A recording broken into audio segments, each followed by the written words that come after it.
السلام علیکم ناظرین، آج کے اس ویڈیو میں ہم آپ کو پراسرار قلعہ اور بھوتوں کا شہر اس کے بارے میں بتائیں۔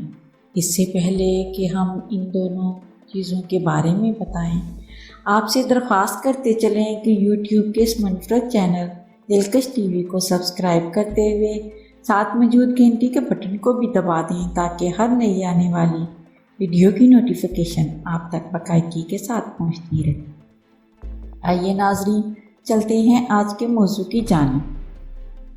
دنیا کے ہزاروں رنگوں میں گتھیاں سلجھانے میں سرگرداں انسان آہستہ آہستہ کامیابی کی طرف گامزن ہے، اور لمحہ بلمحہ اس کی پرتیں اس پر آشکار بھی ہوتی جا رہی ہیں۔ آج کی اس ویڈیو میں آپ دیکھیں گے پراسرار قلعہ۔ 1240 کی دہائی میں قلعے کی تعمیر کا سہرا شہنشاہ فریڈرک دوم کے سر ہے، جس نے یہ زمین وراثت میں حاصل کی تھی۔ کہا جاتا ہے کہ ڈیل مونٹے کی تعمیر کا مقصد دفاعی تھا، لیکن بعد میں اسے رد کر دیا گیا۔ ایک خیال یہ بھی ہے کہ اس قلعے کو ستاروں کی چالوں پر نظر رکھنے کے لیے تعمیر کیا گیا تھا، لیکن یہ خیال بھی رد ہو چکا ہے۔ اس قلعے کی تعمیر میں ایک پراسراریت سموئی ہوئی ہے، لیکن جب اس قلعے کا باغور مشاہدہ کیا جائے تو اندازہ ہوتا ہے کہ اس وقت کا یہ ایک خوبصورت قلعہ تھا، جہاں بیڈ روم اور ان میں موجود سہولیات کو دیکھ کر اسے فوری شاہی رہائش گاہ قرار دیا جا سکتا ہے۔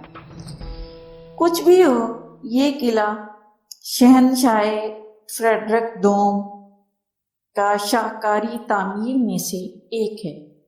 اب چونکہ اس میں رہنے والے نہیں رہے، اس لیے اسے محکمہ آثار قدیمہ میں ثقافتی اثاثہ قرار دیا جا چکا ہے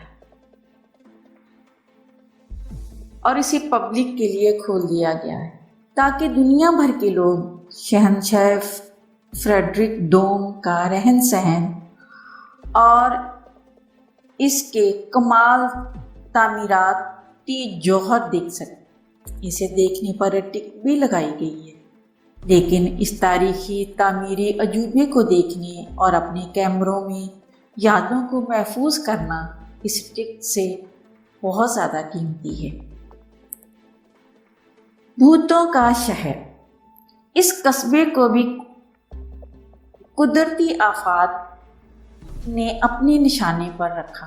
کہا جاتا ہے کہ اس قصبے کو 20ویں صدی کے آخر میں فراموش کر دیا گیا تھا، لیکن پھر کریگو نامی یہ قصبہ سیاحوں کی نظر میں آیا تو دیکھتے ہی دیکھتے شہرت کی بلندیوں پر پہنچ گئی۔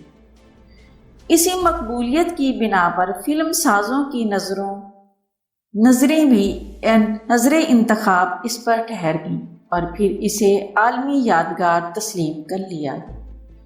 540 قبل از مسیح میں یہ جگہ یونانی باشندوں کی آماجگاہ تھی، جو ساحلی شہر میتاپونوٹی سے اندرون ملک منتقل ہوئے تھے۔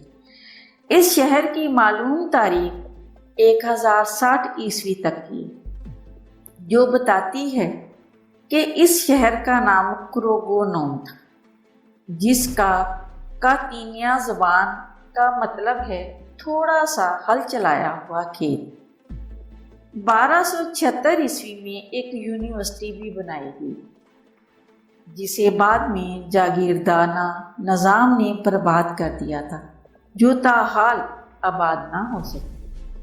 پیارے ناظرین، امید ہے آپ سب کو یہ خوبصورت ویڈیو بھی ضرور پسند آئے گی۔ پسند آنے کی صورت میں اسے لائک کیجئے، فیس بک، واٹس ایپ اور اپنے دیگر سیاحت کے شوقین دوستوں کے ساتھ شیئر کرتے ہوئے ہماری حوصلہ افزائی بھی کیجئے، اور کمنٹ باکس میں اپنی قیمتی تجاویز سے ضرور آگاہ رکھیے۔ آج کی ویڈیو میں بس اتنا ہی۔ اللہ نگہبان۔